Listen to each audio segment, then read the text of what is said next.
Merci à tous. S'il vous plaît, asseyez-vous. Inutile de tant de bruit pour un simple passeur de savoir. Je suis reconnaissant, vraiment, mais le temps nous est compté. Bien, ouvrez vos esprits. Aujourd'hui, nous allons tenter de définir l'essence même de notre raisonnement. Le terme que nous abordons est... Attendez. Professeur, j'ai une question. Je t'écoute, Anna.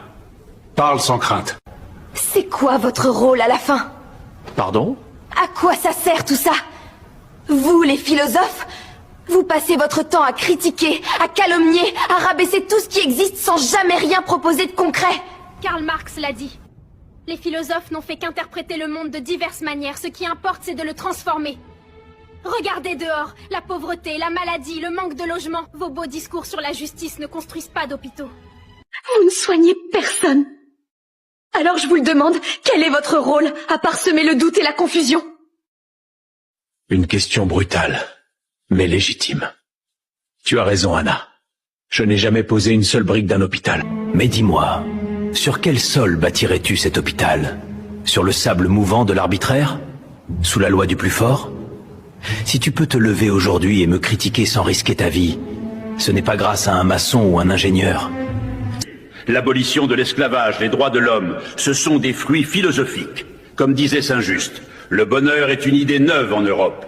Nous ne construisons pas les murs, Anna. Nous construisons les fondations invisibles qui empêchent le toit de s'effondrer sur vos têtes. Professeur, permettez. Votre métaphore sur les fondations est belle, mais elle ignore l'urgence de la réalité. La politique demande de la décision rapide et du compromis. Le philosophe, en cherchant la vérité absolue, est incapable de gérer la réelle politique. Vous êtes un étranger dans la cité. Pire, en encourageant l'esprit critique systématique, vous déstabilisez les institutions. Vous poussez à remettre en cause les lois. Cela mène à l'anarchie, pas à une gouvernance efficace.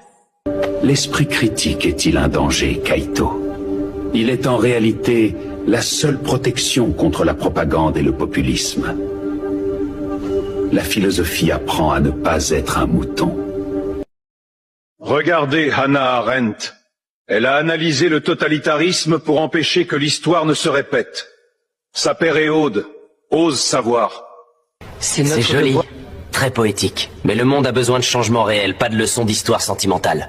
Reine, je me demandais quand tu interviendrais. Soyons réalistes 2 minutes. Primum vivere, deum philosophari. Vivre d'abord, philosopher ensuite.